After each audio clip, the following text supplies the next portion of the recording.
Oke, kita mulai Ustaz ya. Insyaallah Baik. udah jam 6, nanti yang lain pada menyusul lah insyaallah. Bismillahirrahmanirrahim. Assalamualaikum warahmatullahi wabarakatuh. Waalaikumsalam warahmatullahi wabarakatuh. Assalatu wassalamu ala asyrafil anbiya'i wal mursalin wa ala alihi washabihi ajmain. Allahumma shalli ala sayyidina Muhammad wa ala ali sayyidina Muhammad amma ba'du. Alhamdulillah, segala puji dan syukur kita panjatkan kepada Allah Subhanahu wa taala yang mana pada pagi hari berbahagia ini kita masih diberikan Allah nikmat iman, disamping kesehatan, sehingga bisa berkumpul kembali di kajian via Zoom ini ya, dalam rangka thalibul ilmi. Salam kita panjatkan ke junjungan besar kita Nabi Allah Nabi Muhammad sallallahu alaihi wasallam. Allahumma shalli Muhammad wa ala ali Muhammad. Semoga kita nantinya akan mendapatkan sapaan Nabi kita di yaumil akhirat nanti. Amin ya rabbal alamin. Amin amin ya rabbal alamin. Yang saya hormati Tuan Guru kita Ustaz Sidik, alhamdulillah sudah hadir. Yang saya hormati Bapak-bapak, Ibu-ibu para jemaah yang selalu istiqomah untuk mengaji setiap paginya ya. Baik, pada pagi hari ini kita membahas masalah kitab Islam Politik dan Spiritual. Sebelum kita buka kajian kita pada pagi hari ini, ada bagian kita membacakan basmalah. Bismillahirrahmanirrahim. Kepada Al-Ustaz, waktunya kami persilakan.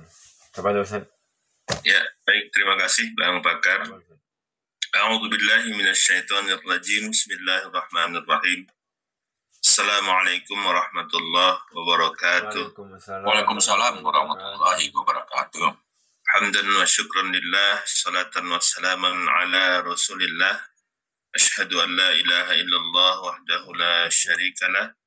Wa ashhadu anna Muhammadan abduhu wa rasuluhu alladzi la nabiyya ba'dah. Rabbi shrah li sadri wa yassir li amri wahlul 'uqdatam min lisani yafqahu qawli amma ba'du. Bapak-bapak, ibu-ibu hadirin yang dirahmati Allah, senantiasa kita mengucap syukur kehadiran Allah Subhanahu wa taala. Pagi hari ini alhamdulillah Allah masih memberikan kesempatan kepada kita untuk melanjutkan kajian kita. Ya, semoga kehadiran kita dalam majelis ilmu ini dihitung Allah sebagai amal soleh, dan insya Allah Allah akan memberikan balasan yang terbaik buat kita semua. Amin ya rabbal alamin. Amin. Salawat beriring salam senantiasa tercurah kariban junjungan kita Rasulullah Muhammad sallallahu alaihi wasallam. Allahumma sholli wa sallim wa barik alaih. Semoga kita semua termasuk umat beliau yang mendapatkan syafaatnya di yaumil akhir nanti. Amin ya rabbal alamin. Amin. Bapak Ibu hadirin yang dirahmati Allah, gimana kabarnya pagi ini? Alhamdulillah. Alhamdulillah sehat. Ustaz, alhamdulillah sehat. Ya, semoga Allah senantiasa memberikan kesehatan, keberkahan, amin, dan semangat ya untuk tetap menuntut ilmu. Amin. Amin ya rabbal alamin. Amin. Baik, Bapak Ibu sekalian yang dirahmati Allah, pada pertemuan sebelumnya kita sudah membahas ya terkait dengan keimanan kepada Allah Subhanahu wa taala, keimanan kepada Al-Qur'an, kalamullah, kemudian mengimani Rasulullah Muhammad SAW sebagai Rasul Allah Subhanahu wa taala. Dan dari keimanan ini kita bisa meyakini keimanan kepada para malaikat, keimanan kepada hari akhirat ya. Dan ini sudah kita bahas pada pertemuan berikut sebelumnya. Dan berikutnya kita akan membahas keimanan yang keenam, yaitu iman kepada takdir atau masalah qada dan qadar ya. Nah, jadi para ustadz sekalian yang dimuliakan Allah Subhanahu wa taala, memang keimanan yang keenam ini ya banyak menjadi polemik ya di kalangan kita umat Islam. Banyak kemudian perbedaan pendapat dalam memahami qada dan qadar ini. Tidak hanya dalam persoalan qada dan qadar, karena pemahaman ini akan berimbas kepada pemahaman yang lain ya. Misalnya terkait dengan rezeki, terkait dengan hidayah dan dolalah nantinya, atau terkait dengan tawakal. Nah ini berbuntut ya dari pangkal memahami qada dan qadar. Para ustaz sekalian yang dimuliakan Allah Subhanahu wa taala, ya.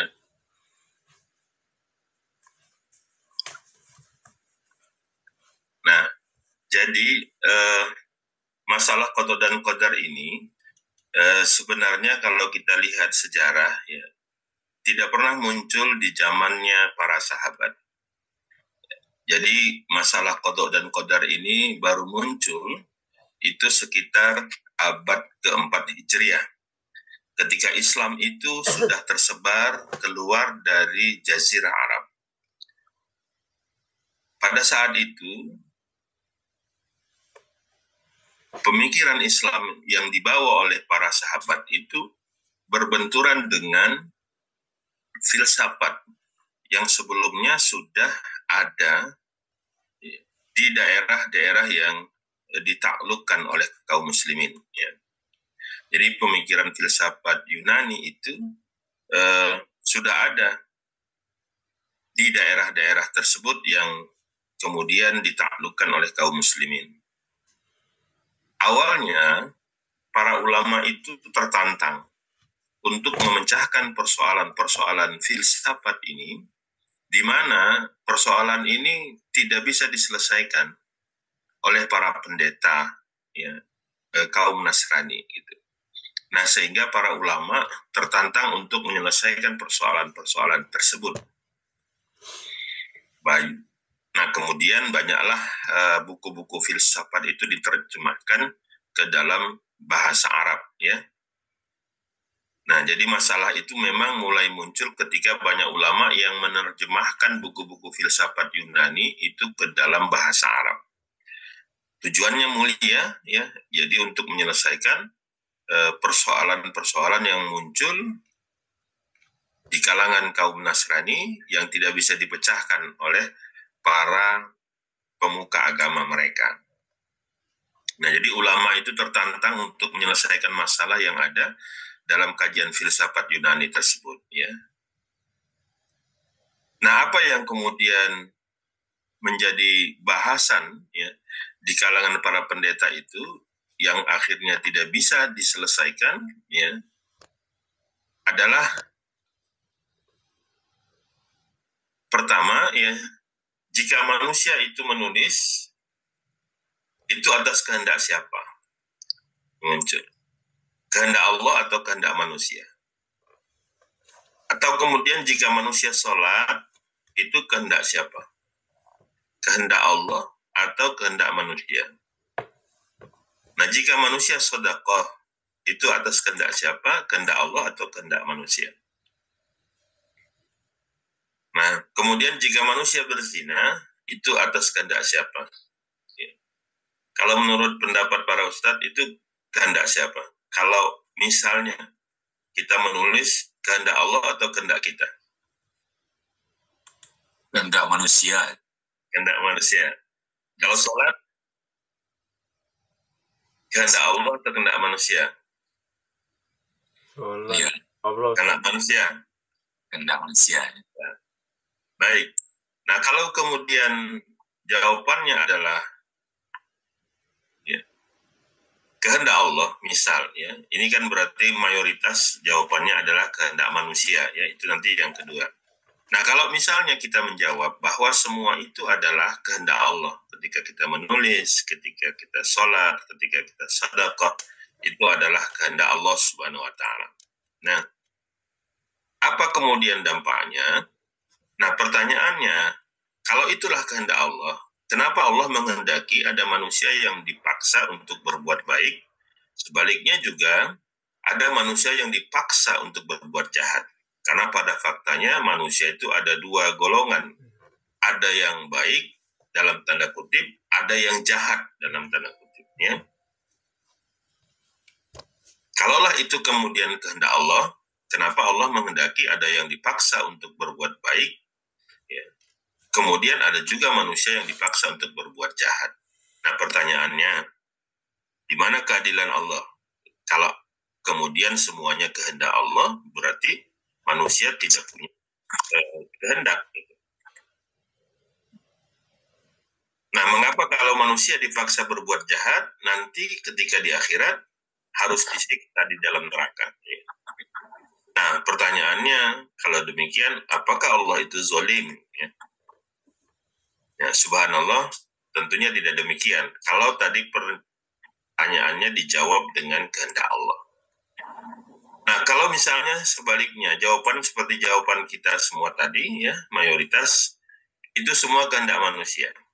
Kalaulah kemudian kita menulis, kita sholat, kita sedekah, ya, dan kita berbuat apapun dalam aktivitas kehidupan kita, itu merupakan kehendak manusia, ya, berarti manusia mempunyai kebebasan, ya, untuk berbuat. Ya. Nah, jika manusia memiliki lingkaran kebebasan untuk berbuat, berarti kehendak Allah itu terbatas. Terbatas pada lingkaran kebebasan manusia itu. Artinya ketika manusia berbuat, dia bebas dalam melakukan aktivitas itu tanpa ada campur tangan Allah di sana. Berarti apa? Berarti Allah tidak akan mengetahui apa yang akan diperbuat manusia.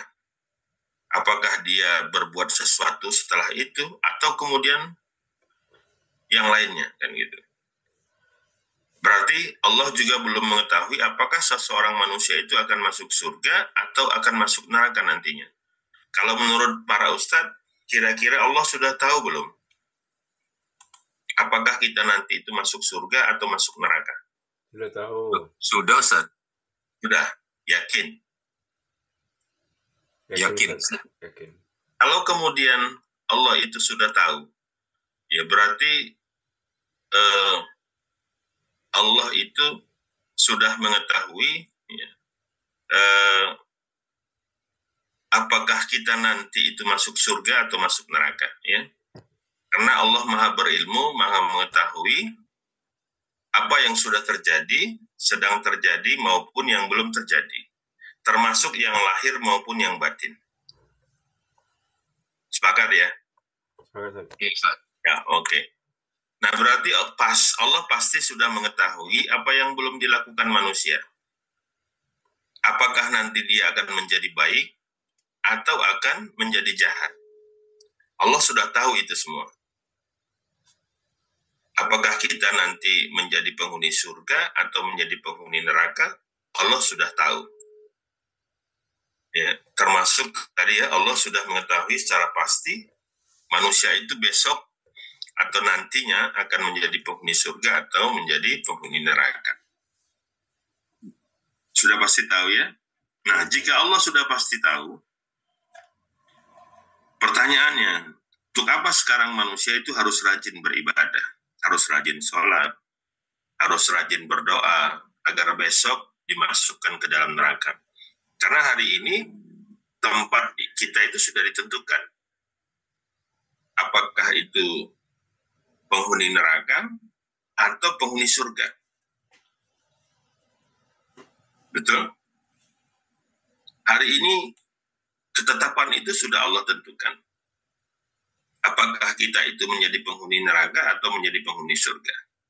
Nah, kalau kemudian sudah ditetapkan, untuk apa kita hari ini rajin sholat, rajin ibadah, berdoa, gitu? Karena tidak ada gunanya. Karena Allah sudah pasti tahu surga dan nerakanya orang tersebut. Ya. Betul? Apapun yang kemudian kita lakukan, kalau kita memang sudah ditetapkan menjadi penghuni surga, maka pasti akan masuk ke dalam surga. Sebaliknya, kalau memang kita sudah ditetapkan untuk menjadi penghuni neraka, pasti sudah ditetapkan. Nah, pertanyaannya, apakah demikian? Ya. Nah, inilah yang terjadi di kalangan kaum muslimin. Ya. Polemik ini terus berkembang. Ya, polemik ini terus berkembang. Nah, ini nanti akan menyangkut dalam masalah hidayah. apakah hidayah itu kehendak Allah atau atas hasil usaha manusia? Karena ketika ada orang yang tidak mau sholat, tidak mau kemudian ibadah, sering kita mengatakan dia belum mendapat hidayah. Apakah memang demikian? Apakah hidayah itu kehendak Allah gitu? Atau memang hidayah itu hasil usaha yang dilakukan oleh manusia? Nah, kemudian nanti berkembang masalah tawakal. Apakah manusia harus berpasrah secara total kepada Allah? Ataukah harus senantiasa berusaha untuk mendapatkan hasil yang dia inginkan? Kemudian nanti juga masalah rezeki. Polemik yang terjadi, apakah rezeki itu ketentuan Allah yang sudah Allah tetapkan, yang tidak bisa dirubah? Ataukah rezeki itu dari hasil usaha manusia? Ya, barang siapa yang berusaha, maka dia akan mendapatkan manjadda wajadda. Ya. Atau memang Allah sudah tetapkan dan tidak akan bisa melampaui apa yang sudah Allah tetapkan. Kemudian polemik itu nanti juga akan menyangkut persoalan ajal, kematian. Apakah ajal itu ketetapan Allah atau ajal itu atas usaha manusia? Kemudian juga masalah doa. Apakah doa itu dapat mengubah ketentuan Allah? Atau kemudian doa itu tidak bisa mengubah ketentuan Allah? Nah, ini polemiknya, ya.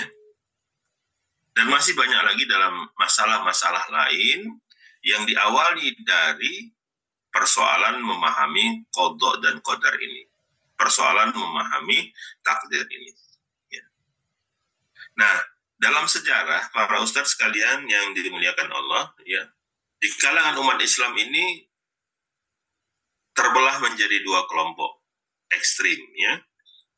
Yang pertama adalah kelompok Mu'tazilah atau Qadariyah yang memahami bahwa manusia itu memiliki kebebasan berkehendak.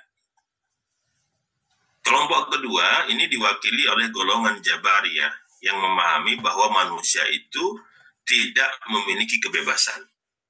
Bahwa semua yang terjadi itu adalah atas kehendak Allah.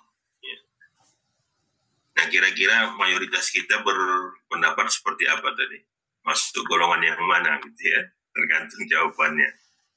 Nah, inilah yang terjadi dalam sejarah umat Islam, bahkan kemudian dua kelompok ini saling mengkafirkan misalnya.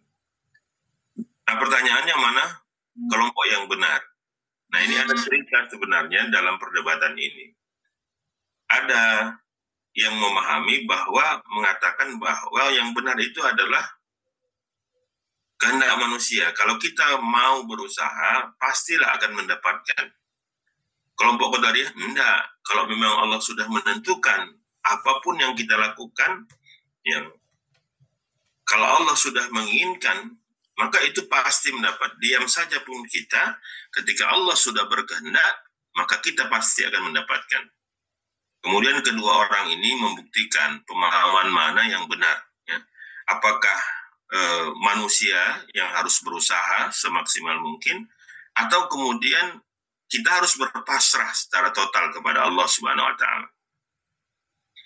Maka kemudian mereka sepakat, ya, besok akan ketemu untuk membuktikan pemahaman siapa yang benar.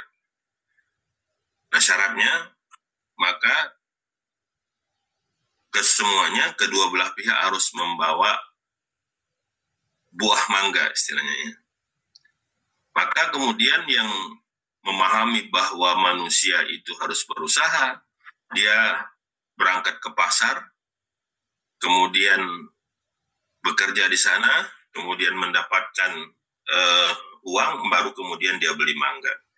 Dia beli buah itu, kemudian datanglah dia kepada tempat yang sudah dijanjikan, yaitu di rumah orang yang memahami berpasrah secara total. Maka kemudian dia katakan kepada orang Qadariyah, nah, inilah pemahaman yang benar, bahwa manusia itu harus berusaha agar dia bisa mendapatkan. Nah, buktinya saya ketika sudah berusaha, bekerja, kemudian mendapatkan uang, dan kemudian membeli mangga, maka saya mendapatkan mangga. Nah, lihatlah Anda, ya, karena berpasrah secara total, tidak mau berusaha, akhirnya tidak mendapatkan mangga. Ya. Nah, makanya orang Jabariyahnya kemudian diam, ya, tertunduk gitu. Nah, akhirnya tibalah saatnya mangga itu dikupas. Nah, karena orang Qadariyah atau Mu'tazilah ini mengatakan kasihannya terhadap orang yang tidak mendapatkan mangga, sudahlah pemahamannya salah katanya. Nah, akhirnya apa? Mangga itu dia bagi, dia serahkanlah sebagian kepada saudara Jabariyahnya. Lalu apa yang terjadi ketika diterima mangga? Maka kata orang Jabariyah, nah inilah kalau orang yang berpasrah secara total kepada Allah, tidak berusaha pun akhirnya juga dapat mangga gitu ya. Nah, pertanyaannya kemudian, dari dua pemahaman ini, mana pemahaman yang benar? Kalau menurut para ustadz, yang mana yang benar? Yang pertama Ustadz, berusaha dulu kan baru ikhtiar. Nah, jadi inilah yang terjadi ya. Nah, pemahaman dua kubu tadi, dua kelompok tadi, ternyata menggunakan dalil-dalil yang ada ya di dalam Al-Quran. Nah, misalnya di dalam Quran surah Al-Imran ayat 145. A'udzu billahi minasyaitonir rajim. Bismillahirrahmanirrahim. Wa ma kana li nafsin an tamuta illa biiznillah kitaban muajjala. Sesuatu yang bernyawa tidak akan mati melainkan dengan izin Allah, sebagai ketetapan yang telah ditentukan waktunya. Ya. Kemudian dalil yang lain di dalam Quran surah Al-A'raf ayat 34. A'udzu billahi minasyaitonir rajim. Bismillahirrahmanirrahim. Wa likulli ummatin ajal fa idza jaa ajaluhum la yastakhiruna sa'atan wa la yastaqdimun. Tiap-tiap umat mempunyai batas waktu, maka apabila telah datang waktunya, mereka tidak dapat mengundurkannya barang sesaat pun dan tidak dapat pula memajukannya. Kemudian dalil yang lain, ya, Quran surah Al-Hadid ayat 22.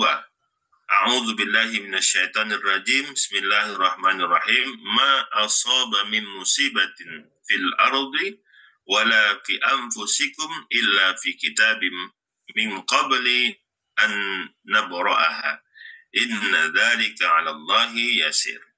Tiada satu bencana pun yang menimpa di bumi dan tidak pula pada dirimu sendiri melainkan telah tertulis dalam kitab Lauhul Mahfuz. Sebelum kami menciptakannya, sesungguhnya yang demikian itu adalah mudah bagi Allah Subhanahu wa taala.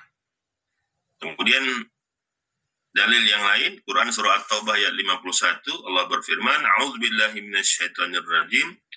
Bismillahirrahmanirrahim. Qul la yusibana illa ma kataballahu lana huwa maulana wa 'alallahi falyatawakkalul mu'minun. Katakanlah, sekali-kali tidak akan menimpa kami melainkan apa yang telah ditetapkan oleh Allah bagi kami. Dialah pelindung kami dan hanyalah kepada Allah orang-orang beriman harus bertawakal. Nah, kemudian dalil yang lain ya. Quran surah Saba ayat 3. A'udzubillahi minasyaitonir rajim. Bismillahirrahmanirrahim. La ya'zubu anhu mithqalu dzarratin fis samawati wala fil ardi wala asgharu min dzalika wala akbaru illa fi kitabim mubin. Tidak ada yang tersembunyi daripadanya seberat zarah pun, yang ada di langit dan yang ada di bumi, dan tidak pula yang lebih kecil dari itu dan yang lebih besar, melainkan tersebut dalam kitab yang nyata, itu Lauhul Mahfuz. Kemudian dalil yang lain ya, A'udzubillahi minasyaitonir rajim. Bismillahirrahmanirrahim. Wa huwa alladzi yatawaffakum bil-laili wa ya'lamu ma jarahtum bin-nahari thumma yab'atsukum fihi liyuqda ajalun musamma. Thumma ilaihi marji'ukum thumma yunabbi'ukum bima kuntum ta'malun. Ya. Wa huwa alladhi yatawaffakum bil-laili wa ya'lamu ma jarahtum bin-nahari thumma yab'atsukum fihi liyuqda ajalin musamma thumma ilaihi marji'ukum thumma yunabbi'ukum bima kuntum ta'malun. Dan dialah yang menidurkan kamu di malam hari dan dia mengetahui apa yang kamu kerjakan pada siang hari. Kemudian dia membangunkan kamu untuk siang hari, ya, untuk disempurnakan umurmu yang telah ditentukan. Kemudian kepada Allah lah kamu kembali. Lalu dia memberitahukan kepadamu apa yang dahulu kamu kerjakan. Nah, para ustadz sekalian yang dimuliakan Allah, jadi masalah qada dan qadar ini menjadi polemik di kalangan kaum muslimin, ya, karena apa? Karena ada 4 sebab, ya. Karena mereka pertama membahas tentang perbuatan manusia. Apakah perbuatan manusia itu diciptakan oleh Allah atau diciptakan oleh manusia? Apakah Allah yang berkehendak atau kehendak manusia? Kemudian membahas terkait dengan irada Allah. Ya, apakah meliputi seluruh kejadian atau tidak? Atau kemudian membahas persoalan ilmu Allah dengan menggunakan akal mereka. Apakah sudah mengetahui sebelum, selama, dan sesudah kejadian atau tidak? Kemudian yang keempat, kitab Lauhul Mahfuz. Ya. Apakah sudah tercatat semua kejadian itu? Atau masih bisa diubah ketentuan yang ada di Lauhul Mahfuz tadi? Nah, polemik ini kenapa kemudian bisa terjadi? Ya. Kenapa kemudian tidak berujung begitu? Nah, karena memang mereka memperdebatkan persoalan-persoalan yang sifatnya gaib. Gitu. Jadi persoalan ini sebenarnya sudah selesai, gitu. Tidak perlu diperdebatkan. Karena akal kita tidak menjangkau persoalan yang gaib. Nah, cara untuk meyakini sesuatu yang gaib itu tidak ada cara yang lain kecuali kita menggunakan dalil, gitu. Apa yang disampaikan Allah di dalam Al-Quran, ya sudah, begitulah pemahaman kita terkait dengan persoalan yang gaib. Dan semua persoalan ini sudah selesai, gitu. Tidak perlu lagi diperdebatkan, tinggal merujuk kepada Al-Quran. Apa yang Allah sampaikan di dalam Al-Quran. Misal terkait dengan perbuatan manusia, apakah yang menciptakan perbuatan manusia itu Allah atau manusia? Allah sudah terangkan itu di dalam Al-Quran. Kemudian terkait dengan irada Allah, apakah kehendak Allah itu meliputi segala sesuatu atau tidak? Allah juga sudah terangkan di dalam Al-Quran. Juga terkait dengan ilmu Allah sudah terangkan. Terkait dengan kitab Lauhul Mahfuz ini tidak bisa diperdebatkan. Karena memang di luar jangkauan akal kita. Ini persoalan yang gaib. Maka metode berpikir itu penting, ya, untuk memahami. Di mana akal itu bisa memahami sesuatu, atau di mana manusia itu, di mana akal manusia itu tidak bisa memahami sesuatu. Nah, inilah kesalahan diantaranya para filsuf, para ahli filsafat, atau kesalahan orang-orang yang mendalami ilmu kalam. Ya. Kesalahan ilmu kalam itu adalah ketika dia salah dalam menempatkan akal, di mana akal itu digunakan untuk memahami semuanya tanpa batas. Padahal sebenarnya faktanya akal manusia itu terbatas. Dia tidak bisa memahami sesuatu yang gaib, ya, yang tidak bisa diindra, yang tersembunyi, masa yang akan datang atau masa lalu. Manusia itu tidak bisa memahaminya. Akal manusia itu terbatas dalam persoalan-persoalan gaib. Maka metode berpikir yang benar itu ketika untuk persoalan-persoalan gaib, akal manusia itu harusnya tunduk. Tunduk kepada apa? Tunduk kepada informasi yang disampaikan oleh Allah Subhanahu wa Ta'ala secara pasti, yaitu Al-Quran atau hadis mutawatir. Nah, jadi terkait dengan ini sebenarnya sudah selesai, gitu. Nggak perlu diperdebatkan lagi sampai meruncing misalnya, karena Allah sudah tetapkan di dalam Al-Quran, gitu. Nah, lalu apa sebenarnya yang harus dibahas dalam persoalan qada dan qadar ini? Ya. apa yang sebenarnya harus dibahas dalam persoalan qada dan qadar ini adalah terkait dengan perbuatan hamba, perbuatan kita manusia, bukan perbuatan Allah. Kita nggak perlu membahas bagaimana perbuatan Allah karena itu perbuatan yang gaib. Gitu. Ya, apa yang disampaikan Allah di dalam Al-Quran, begitulah pemahaman kita. Tidak bisa nambah, tidak bisa kurang. Gitu. Nah, tapi yang harus kita bahas itu adalah terkait dengan perbuatan manusia. Nah, bagaimana kemudian kita bisa memahami perbuatan manusia ini? Nah, kita akan lihat ya, bahwa fakta perbuatan manusia itu secara nyata bisa kita identifikasi. Bahwa manusia itu berbuat dalam dua lingkaran. Ada lingkaran yang dikuasai oleh manusia, ada lingkaran yang menguasai manusia. Ya, contoh, lingkaran yang dikuasai oleh manusia.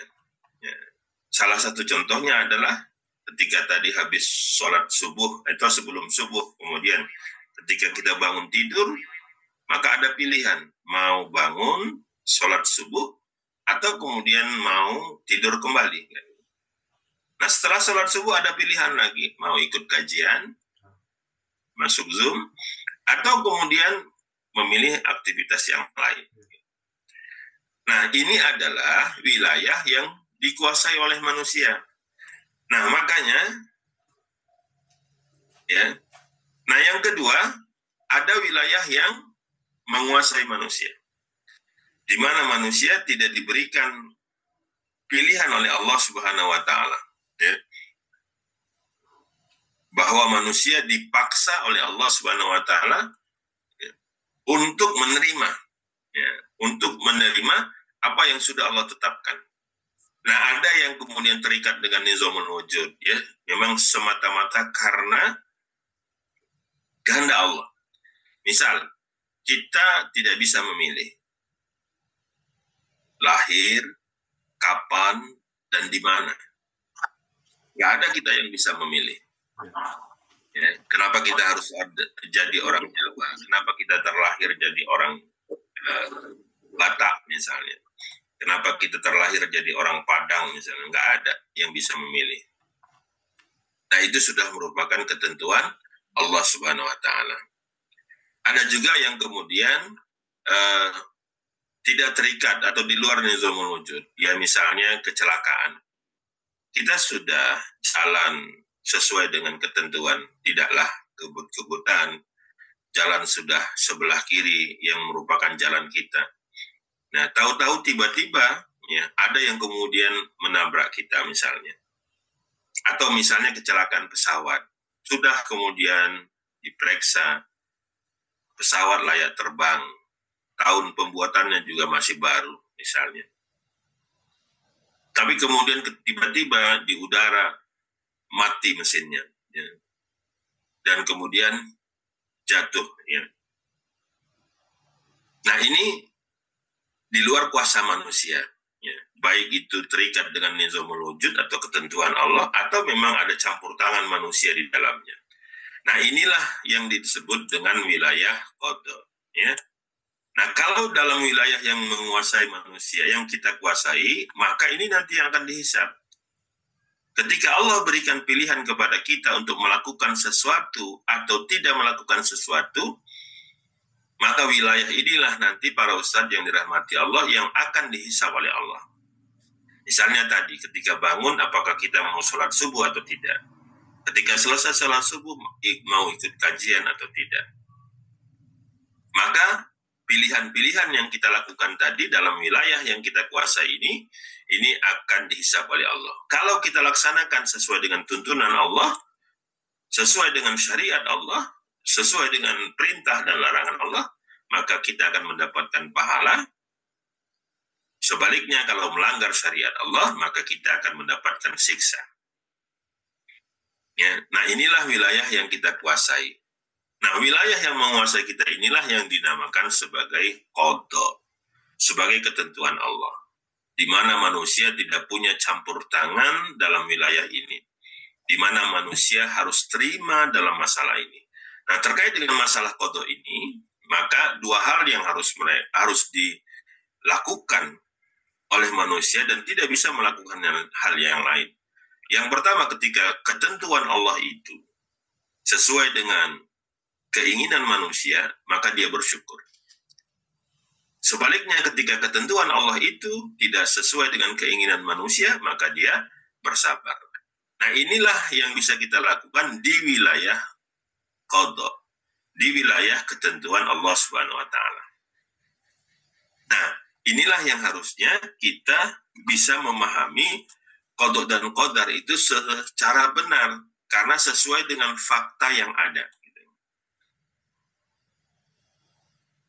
Tidak kemudian kita melampaui kemampuan akal kita untuk memahami sesuatu. Nah, kalau kemudian ini kita lakukan, maka pasti akan sampai pada kesalahan dan kesesatan. Nah, inilah yang banyak dilakukan oleh para ilmu kalam, para ahli atau orang-orang yang mempelajari ilmu kalam.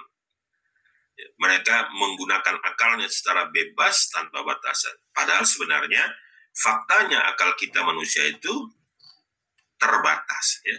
Tidak bisa menginterpretasi, tidak bisa kemudian menggambarkan yang di luar jangkauan akal kita, yang tidak bisa kita lihat, yang tidak bisa kita indra, maka tidak bisa kemudian kita interpretasi, tidak bisa kemudian kita jabarkan dan lain sebagainya, ya.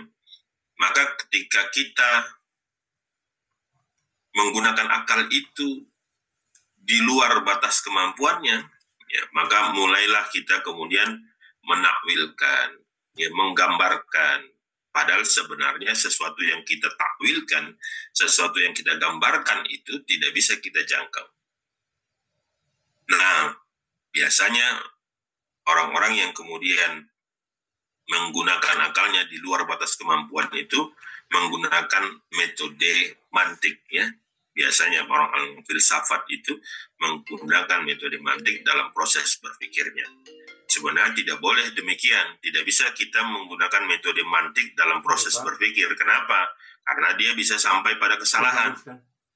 Ada kemungkinan salah. Gitu. Lalu metode apa yang benar yang bisa kita lakukan? Yaitu dengan metode penginderaan. Ya. Jadi apapun yang bisa kita indra, bisa kita pikirkan. Makanya dalam proses berpikir itu ada 4 syarat yang memang harus terpenuhi. Ya, yang pertama ada fakta, ada indra, ada otak, ada informasi sebelumnya. Gitu.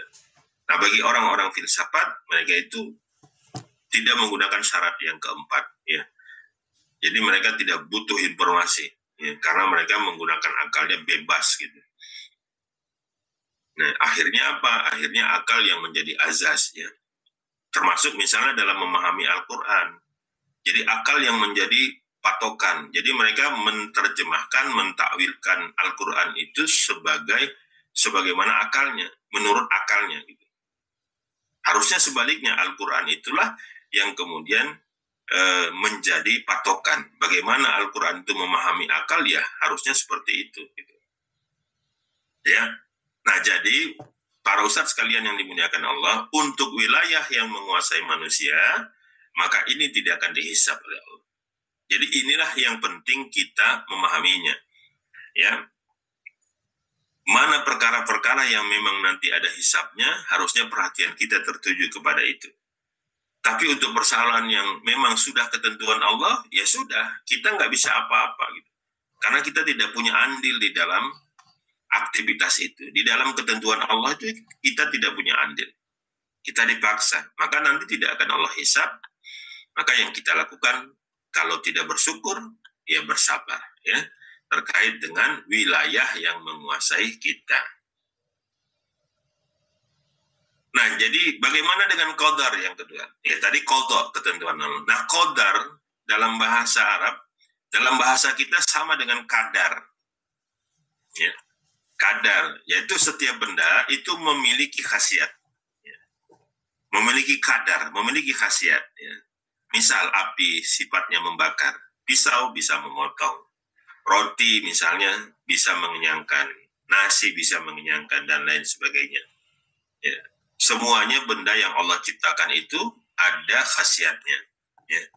Nah, inilah yang dinamakan dengan qadar Allah, yaitu khasiat yang Allah berikan kepada setiap benda yang Allah ciptakan.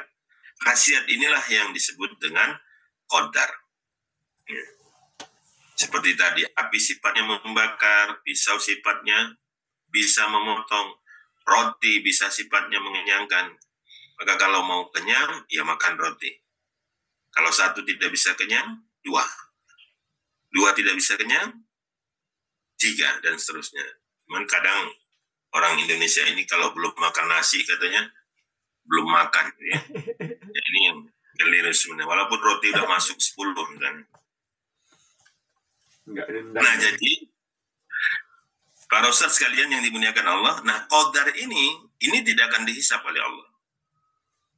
Misalnya, api sifatnya membakar, maka tidak akan dihisap. Ya memang begitu.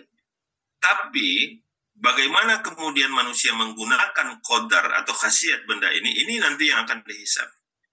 Api misalnya, apakah digunakan untuk membakar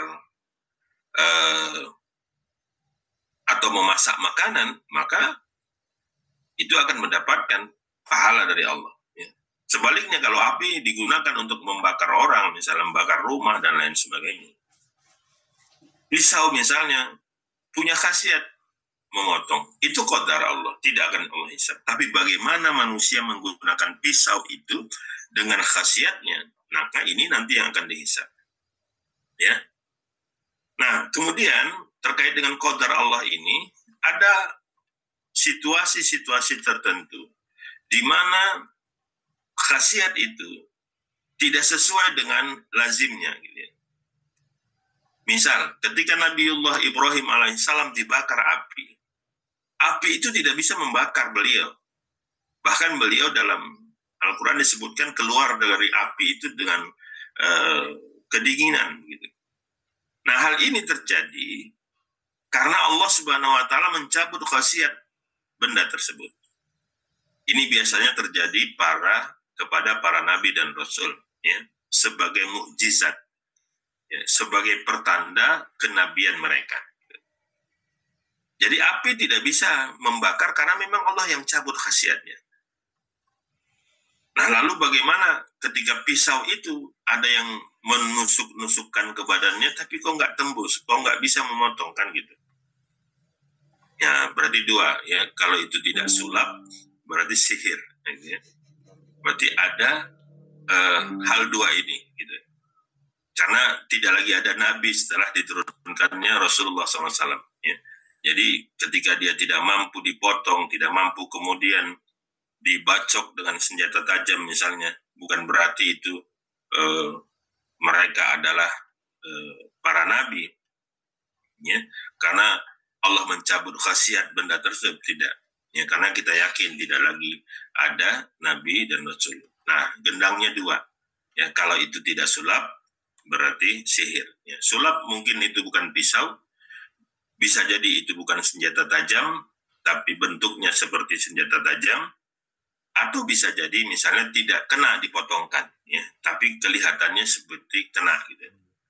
Tapi kalau memang benar-benar senjata tajam asli kemudian dipotongkan secara nyata, nah berarti itu ada kaitannya dengan sihir.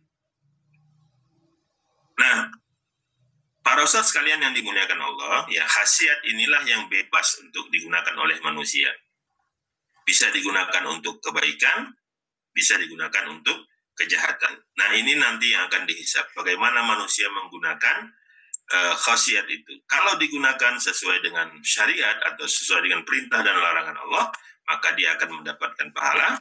Kalau digunakan melanggar syariat, melanggar ketentuan Allah dan Rasul, maka dia akan mendapatkan siksa. Nah, jadi inilah yang harus kita lakukan, bagaimana memahami qada dan qadar. Artinya akan bisa tuntas memahaminya, terhindar dari perdebatan-perdebatan itu, kalau kita memahami qada dan qadar itu dihubungkan dengan pahala dan siksa. Karena kepentingan kita untuk memahami qada dan qadar ini adalah terkait nanti apakah kita mendapatkan pahala atau kemudian mendapatkan siksa dari aktivitas-aktivitas yang kita lakukan, ya. Baik itu yang terkait dengan ketentuan Allah atau yang terkait dengan qadarnya Allah Subhanahu wa taala. Nah, jadi kalau untuk wilayah qada, wilayah qadar ini tidak akan dihisab oleh Allah. Tapi kalau wilayah yang kita dikasih Allah pilihan untuk melaksanakan atau tidak, ini akan dihisab. Kemudian wilayah qadar tidak dihisab. Tapi bagaimana kita menggunakan qadar atau khasiat benda itu nanti akan dihisab oleh Allah Subhanahu wa taala. Kenapa? Karena kita diberikan kebebasan, kita diberikan pilihan oleh Allah untuk menggunakan khasiat itu. Misal pisau bisa kita gunakan untuk memotong sayuran, memotong buah-buahan, ya. Juga pisau itu bisa kita gunakan untuk membunuh orang, misalnya memotong orang dan lain sebagainya. Nah, pilihan-pilihan kita itulah dalam menggunakan qadar yang akan dihisab oleh Allah. Jika kita gunakan sesuai dengan tuntunan Allah, sesuai dengan syariat, dapat pahala. Begitu juga sebaliknya. Ketika digunakan melanggar syariat, akan mendapatkan siksa. Ya, baik, mungkin ini dulu yang bisa saya sampaikan.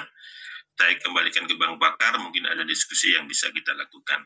Ya. Wallahu a'lam bishawab. Assalamualaikum warahmatullahi wabarakatuh. Waalaikumsalam warahmatullahi wabarakatuh. Syukur Ustaz. Waduh, bagus materinya hari ini. Mantap. Masya Allah. Baik ya, kita buka aja langsung pertanyaan. Silakan. Assalamualaikum Ustaz. Waalaikumsalam. Ya. Pak Deswani silakan. Ya, Ustaz, mohon maaf nih Ustaz.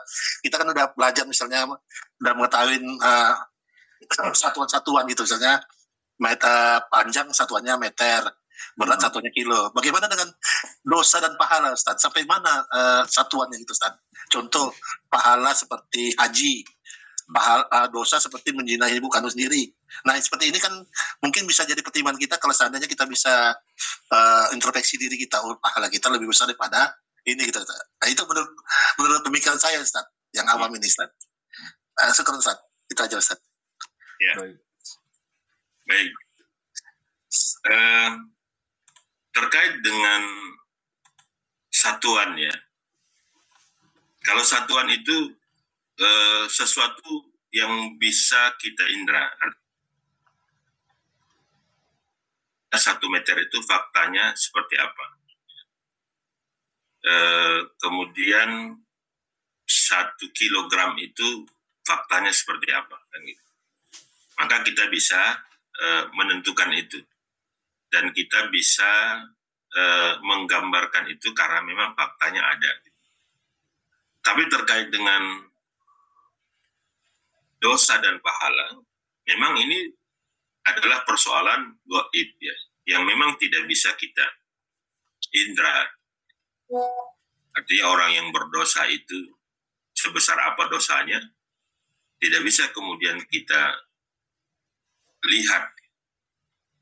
Sehingga kita tidak bisa membedakan dengan mata kepala kita, mana orang yang banyak dosanya, mana orang yang tidak punya dosa atau tidak banyak dosanya. Ya. Nah, maka memahami sesuatu yang gaib ini tentunya tidak bisa menggunakan akal kita. Sebagaimana kita memahami satuan panjang dan satuan berat tadi. Nah, maka satu-satunya cara kita dalam memahami pahala dan dosa itu, pahala dan siksa itu adalah merujuk kepada informasi yang bersumber dari Allah Subhanahu wa taala sebagai Sang Pencipta. Nah, ketika memang Allah tidak memberikan informasi yang lengkap ya, sesuai dengan keinginan kita, ya seperti itulah harusnya kita memahami. Sebatas apa, seluas apa Allah kasih informasi tentang sesuatu yang gaib itu, nah sebatas itulah yang bisa kita pahami. Nah, jadi memang ketika ada Al-Quran atau hadis yang menyebutkan bahwa tidak disebutkan, misalnya bagaimana dosa orang yang terkena riba misalnya, ya seperti itu gitu. Itu menunjukkan, menggambarkan bagaimana besarnya dosanya ya. Sedangkan orang yang berzina itu akan dihukum Allah di neraka jahanam, apalagi orang yang kemudian berzina dengan ibu kandungnya sendiri, tentunya lebih besar dari itu. Ya memang Allah tidak menggambarkan. Nah, kitalah yang kemudian harusnya menilai, ya, bahwa sebesar apa yang kemudian dosa yang akan kita dapat ketika melanggar aturan Allah, pahala yang kita dapat ketika melaksanakan Allah. Seperti sholat subuh 2 rakaat itu ya lebih baik daripada dunia dan isinya misalnya. Itu yang bisa kita pahami dan yang bisa kita yakini, ya, seperti itu. Jadi memang sesuatu yang gaib itu tidak bisa kita dekati dengan kemampuan akal kita karena faktanya memang tidak bisa kita indra. Jadi memahaminya ya sebatas apa informasi yang Allah sampaikan gitu. Nah, tapi dari apa-apa yang Allah dan Rasul sampaikan itu kita bisa menilai ya apakah kemudian kita tergerak untuk melaksanakan kebaikan tersebut misalnya karena memang ganjaran yang Allah akan berikan itu begitu besar ya, seperti sholat sunat 2 rakaat sebelum subuh itu dunia dan seisinya. Nah, bagaimana lagi kalau misalnya kita melaksanakan sholat wajib, sholat subuh, ya, tentu Allah akan berikan ganjaran yang jauh lebih besar daripada sholat sunat 2 rakaat sebelum subuh itu. Nah, begitulah yang harusnya kita bisa pahami ya berkaitan dengan hal-hal yang gaib tadi sesuai dengan informasi yang Allah sampaikan ya di dalam Al-Quran atau di dalam hadis yang derajatnya sampai kepada mutawatir. Ya mungkin begitu ya Bang. Wallahu a'lam bishawab. Syukur Ustaz. Ya Pak Desani, alhamdulillah. Baik, pertanyaan berikutnya silakan. Yang mau bertanya.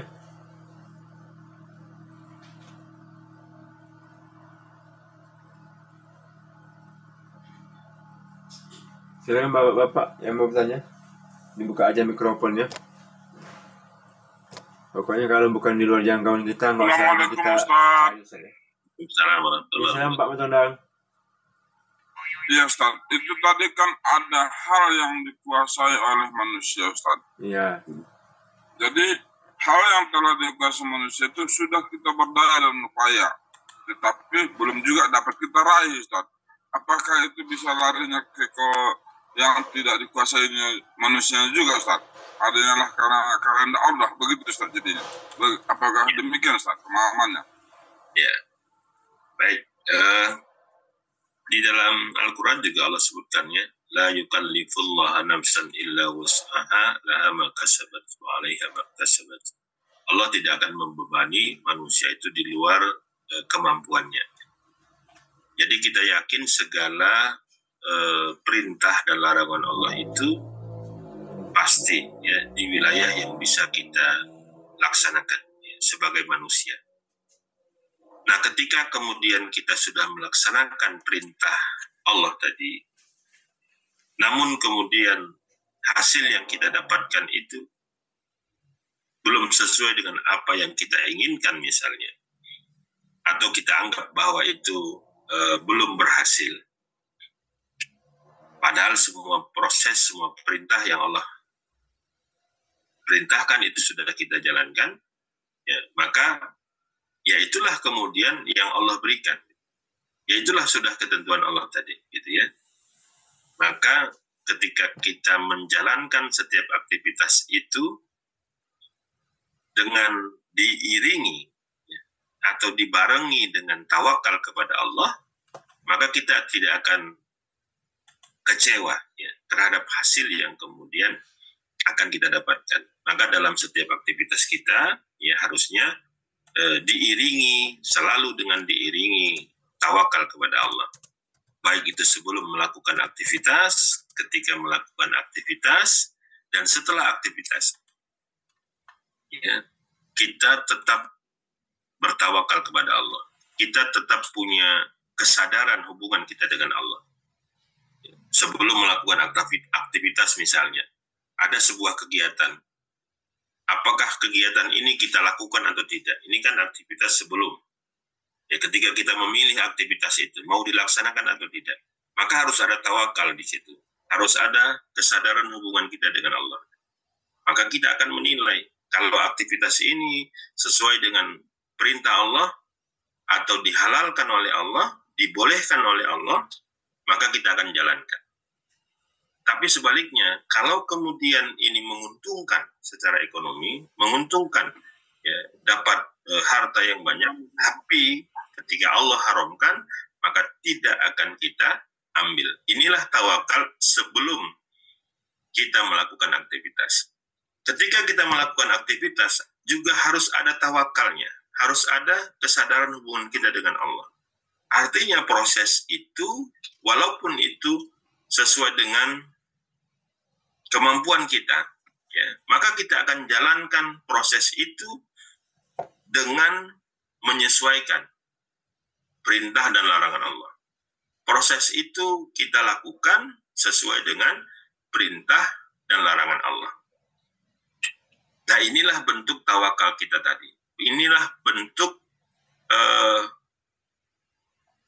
keyakinan kita, ya, atau kesadaran kita kepada Allah Subhanahu wa Ta'ala ketika kita menjalankan aktivitas. Nah, kemudian setelah kita melakukan aktivitas itu juga tetap harus ada tawakalnya, ya. Tetap ada tawakalnya bahwa kita sudah melakukan itu sesuai dengan daya kemampuan kita. Apapun hasil dari proses yang sudah kita lakukan itu, ya, kita ridho terhadap ketentuan Allah Subhanahu wa Ta'ala. Apapun hasilnya. Ya, karena kita sudah melakukan prosesnya sesuai dengan ketentuan Allah, sesuai dengan daya dan kemampuan kita. Nah, kemudian apapun yang dihasilkan dari aktivitas itu, ya, insya Allah kita tetap ridho. Banyak, sedikit, bahwa Allah lah yang kemudian sudah menentukan itu untuk kita, dan kita yakin bahwa itu yang terbaik buat kita. Nah, inilah buah dari tawakal setelah kita melakukan aktivitas. Ya, kesadaran hubungan kita dengan Allah setelah aktivitas itu kita lakukan, maka menjadikan kita ridho terhadap ketentuan yang Allah sudah berikan dan meyakini bahwa itu adalah ketentuan yang terbaik buat kita. Ya, mungkin itu ya, Bang. Wallahu a'lam bishawab. Ustaz, dalam satu salah contoh Ustaz, makanya di dalam yang kita kuasai, nah, kan ada Ustaz katanya rezeki, nah, terus jodoh istilahnya istri, kan gitu Ustaz ya. Nah, itu pasangan di dunia. Terus maut yang telah ditetapkan oleh Allah. Tapi kan rezeki itu udah jelas tadi kita berusaha juga Ustaz. Ada yang kita kuasai untuk lebih banyak, lebih kurang pada hari ini gitu. Terus kalau tentang usaha jodoh Ustaz, itu kan banyak hal yang dilarang. Artinya seperti kalau usaha jodoh itu bagaimana sih gitu Ustaz? Kalau kita tadi berpacaran itu tidak boleh menurut syariat. Kita kan kalau tadi mencari nafkah itu juga dengan muamalah Islam, artinya syariat Islam.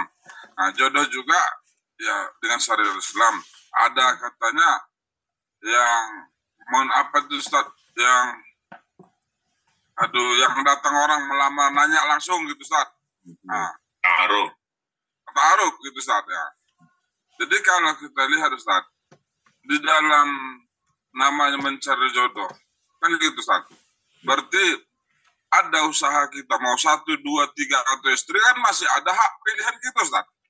Nah, karena di situ tadi boleh apabila tidak 4, 1, kan ada pilihan atau kekuasaan manusia. Nah, di dalam pertama ini Ustaz, kalau kita tunggu-tunggu taruh, tak datang-datang juga Ustaz, sampai tua anaknya gitu. Kalau kita larang berpacaran gitu Ustaz. Jadi di sini Ustaz, di mana kekuasaan atau kuasa kita Ustaz tentang jodoh, begitu Ustaz. Demikian. Baik, terima kasih Pak Matondang.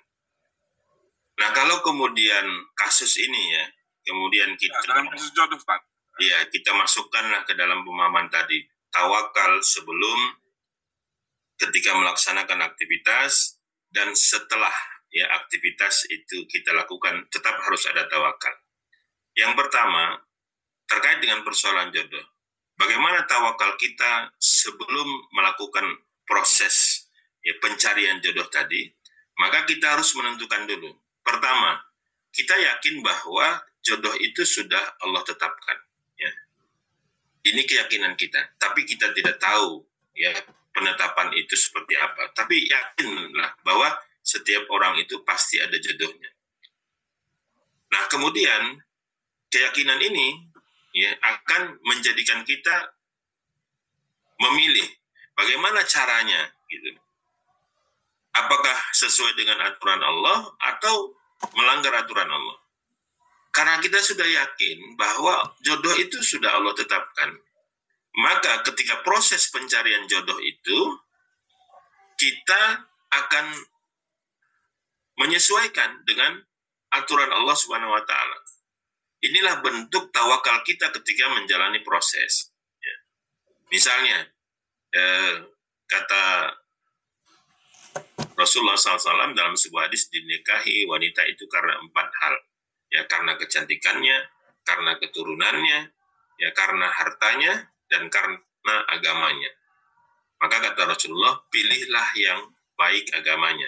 Kalau agamanya baik, maka kecantikannya nanti akan dia peruntukkan untuk kebaikan, yaitu hanya untuk suaminya, bukan suami orang misalnya.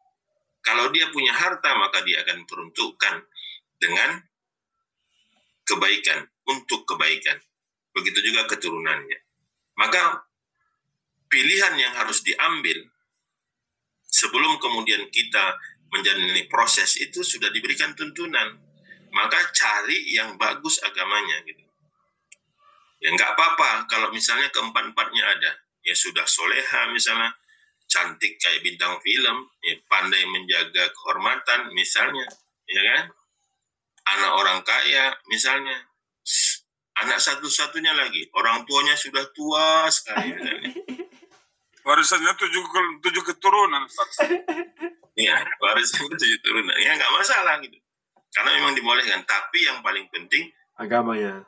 Poinnya, penekanannya itu kepada agama. Kalau agamanya itu baik, maka semua yang 3 lainnya itu akan menjadi baik buat kita, gitu ya.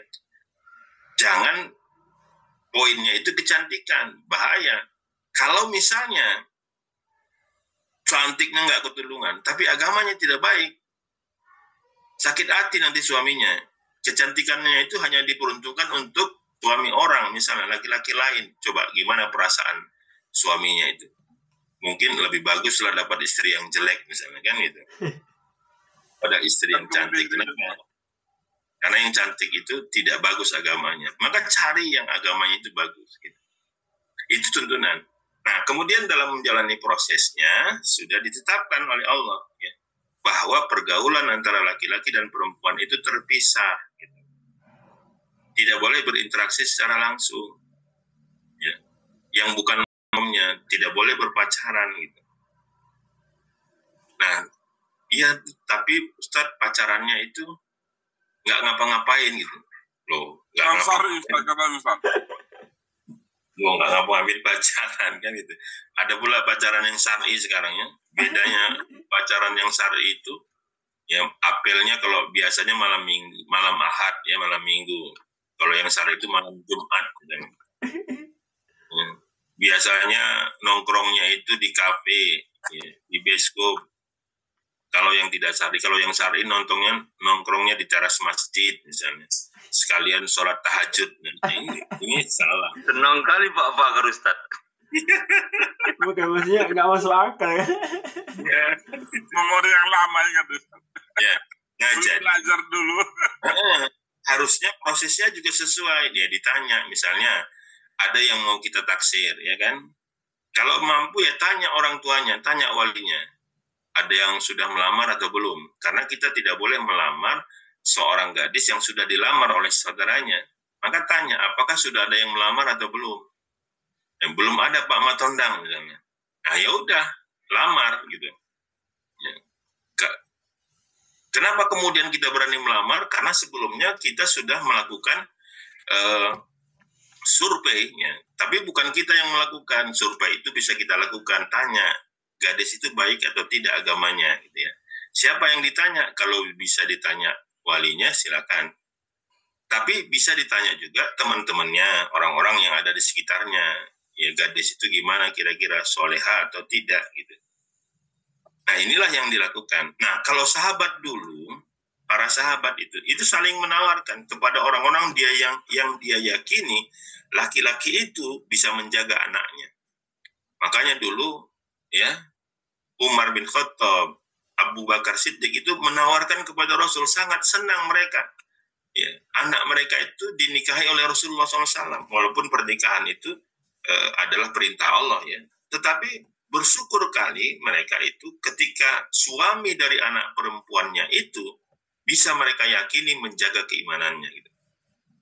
Karena orang tua itu sudah mendidiknya dari mulai lahir ya, kecil kemudian dewasa, dididik ya menjadi anak yang soleh dan soleha, yang harapannya ini nanti bisa menjadi harta harta yang tidak ternilai bagi orang tua. Karena kata Rasulullah, apabila meninggal seorang anak Adam, maka terputuslah hubungannya dengan dunia kecuali 3. Salah satunya adalah anak soleh yang mendoakannya. Dan dia ingin itu. Nah, kalau ini diserahkan kepada bukan orang yang soleh, ya kan? Maka harapan itu mungkin tidak mereka dapatkan. Bahkan mungkin anaknya itu bisa menjadi tidak soleh lagi misalnya. Nah, kalau dulu para sahabat itu mencari orang-orang yang soleh, ya, yang mampu menjaga anak gadis mereka gitu. Nah, tapi sekarang ini kan sudah mulai bergeser ya. Banyak anak-anak muda itu kayak zaman Siti Nurbaya aja gitu. Orang tua yang memilihkan yang memilihkan jodohnya. Banyak yang tidak mau gitu ya. Ya, tapi silahkanlah gitu. Tetapi jangan keluar dari proses yang dituntun oleh Allah dan Rasul. Ya mungkin tadi ya langkah yang berikutnya, kalaupun tidak melalui orang tua, melalui teman, melalui siapa, tapi pastikan bahwa dia adalah gadis yang solehah atau pria yang soleh. Ya, supaya apa? Dapat kebaikan tadi. Nah, inilah sifat tawakal kita, idroksilabillah kita, kesadaran hubungan kita dengan Allah ketika melakukan proses. Nah, setelah proses, apakah harus ada tawakal? Iya. Tawakalnya apa? Apapun yang didapatkan dari proses yang sudah kita sesuaikan dengan tuntunan Allah, maka itu harus kita yakini. Itulah jodoh kita. Gitu. Itulah yang terbaik buat kita. Gitu. Jangan melihat rumput tetangga itu lebih hijau daripada rumput di depan rumah. Gitu. Kalau memang sudah proses itu sudah kita jalani dan dapatlah gitu. Nah, ini yang harus kita syukuri. Lalu bagaimana kalau yang kita dapat tidak sesuai dengan keinginan kita? Bersabar. Ya, karena wilayah hasil itu bukan wilayah kita. Ya, wilayah hasil itu wilayah Allah Subhanahu wa taala yang tentukan. Nah, wilayah kita itu wilayah ikhtiar, wilayah yang kita kuasai. Ketika kita sudah jalani prosesnya, sudah lihat-lihat, sudah bertemu, sudah ini, nah kemudian ambil keputusan. Nah, ketika keputusan itu sudah ditetapkan, sudah masuk wilayah hasil yang memang sudah memang Allah tentukan. Nah, yakinlah bahwa Allah yang pilihkan itu, walaupun hakikatnya prosesnya kita yang menjalani. Nah, itulah tawakal setelah aktivitas itu kita jalankan. Ya, mungkin itu ya, Pak Matondang, kaitannya dengan jodoh dalam kaitannya dengan tawakal sebelum, pada saat pelaksanaan, dan setelah menjalani aktivitas mencari jodoh tadi. Masya Allah, mantap Ustaz. Ya. Nah, ini sudah bisa ini ya, Bapak ya. Yang kita ngaji sudah bisa ini saling informasi yang punya anak nih. Saling jadi menjodohin boleh itu. Ini hasilnya ada 3. Bagi punya anak gadis, bagi punya anak laki-laki, bisa nanti bapaknya sharing-sharing lah. Masya Allah. Oke, baik ya Bapak semuanya. Kita tutup ya, sudah lewat jam 7.10. Insya Allah kita akan kembali berjumpa lagi di Kamis depan ya. Nah, saudara-saudara buka foto dulu sebelum kita... Oh, bapak foto, boleh, ayo. Karena materi bagus ini ya, baik tentang jodoh Pak Mentonang ya. Mau tambah satu lagi untuk Pak Pakar. Masya Allah. Oke, udah? Dia buka semua videonya. Melalui ta'aruf Pak Pakar. Masya Allah. Jadi 4 aja Pak Menadang. 4 hal perhatikan kalau mencari jodoh untuk anaknya. Cantik, harta, keturunan, agamanya. Wah, mantap itu. Lagi. Oke. Para aja tadi belum dapat ini. Satu lagi foto dulu. Masih belum dapat juga. Ya udah, ayo. Bukalah videonya Bapak sebentar aja. Buka videonya. Lagi ya. Bukalah, ayo. 1, 2. Mantap. Udah Pak Menadang. Bernampak. Ini lagi yang dilihat Pak Reza. Itu payah tuh. Oke, yang bisa dibuka, buka. Yang nggak bisa ya sudah nggak apa-apa. Iya. Oke. Alhamdulillah. Pimpinan yang paling ganteng. Baik Pak Ustadz. Silakan Pak Ustadz, ditutup Pak Ustadz. Kita berdoa Pak Ustadz. Ya, baik. Terima kasih Bang Pakar dan para Ustadz semua. Mari kita berdoa sejenak, bermohon kita kepada Allah. Mudah-mudahan majelis ilmu ini Allah berkahi. Amin. Dan Allah jadikan wasilah ya. Kabulkan doa dan pinta kita. Summa ala hajjihnya al-Fatihah. A'udzubillahi minasyaitonir rajim. Bismillahirrahmanirrahim. Rahman maliki yaumiddin. Iyyaka na'budu wa iyyaka nasta'in. Ihdinas siratal mustaqim. Siratal ladzina an'amta 'alaihim ghairil maghdubi 'alaihim waladdallin. A'udzu billahi minasyaitonir rajim. Bismillahirrahmanirrahim. Alhamdulillahirabbil alamin. Wassalatu wassalamu ala asrafil anbiya'i wal mursalin wa ala alihi wa ashabihi ajma'in. Allahumma ighfir lana dhunubana wa li walidayna warhamhuma kama rabbayana shaghira wa li jami'il muslimina wal muslimat wal mu'minina wal mu'minat al ahya'i minhum wal amwat bi rahmatika ya arhamar rahimin. Rabbana lana min azwajina wa dhurriyyatina qurrata a'yun waj'alna lil muttaqina imama. Ya Allah, ya Rahman, ya Rahim, jadikan majelis ilmu kami pagi ini ya Allah, majelis ilmu yang Engkau berkahi. Tunjukkan kepada kami ya Allah bahwa yang benar itu adalah benar adanya, dan beri kami kekuatan untuk mengikutinya, dan tunjukkan kepada kami bahwa yang salah itu adalah salah adanya, dan beri kami kekuatan untuk meninggalkannya. Hanya kepadamu ya Rabb kami menyembah, hanya kepadamu kami mohon pertolongan, karena kami yakin ya Engkau lah sebaik-baik penolong bagi kami. Mudahkan segala urusan kami ya Rabb. Bukakan jalan keluar bagi setiap masalah yang kami hadapi. Seandainya pagi ini ada di antara kami yang sedang sakit, angkat penyakitnya ya Allah, karena Engkau yang menyembuhkan segala penyakit. Seandainya ya Allah pagi ini ada di antara kami yang sedang kesulitan, yang sedang terlilit hutang, yang sedang dapat masalah, mudahkan baginya ya Allah untuk menyelesaikan masalahnya dan untuk menyelesaikan hutang-hutangnya. Rabbana zalamna anfusana wa illam taghfir lana wa tarhamna lanakunanna minal khasirin. Rabbana atina fid dunya hasanah wa fil akhirati hasanah wa qina adzabannar. Wassallallahu wasallam ala sayyidina Muhammadin nabiyil ummi wa ala alihi wa ashabihi ajma'in. Subhana rabbika rabbil izzati amma yasifun wa salamun alal mursalin walhamdulillah. Assalamualaikum warahmatullahi wabarakatuh. Waalaikumsalam warahmatullahi wabarakatuh.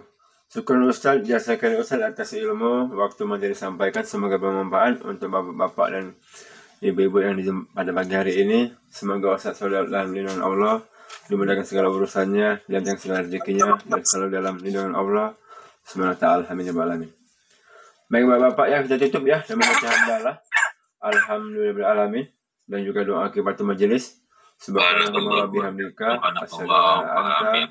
asyhadu an la ilaha illa anta astaghfiruka wa atubu ilaik. Wassalamualaikum warahmatullahi wabarakatuh. Waalaikumsalam warahmatullahi wabarakatuh. Pak Ustaz.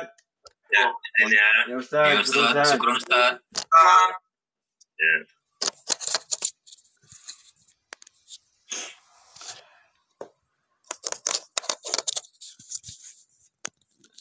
Oke ya,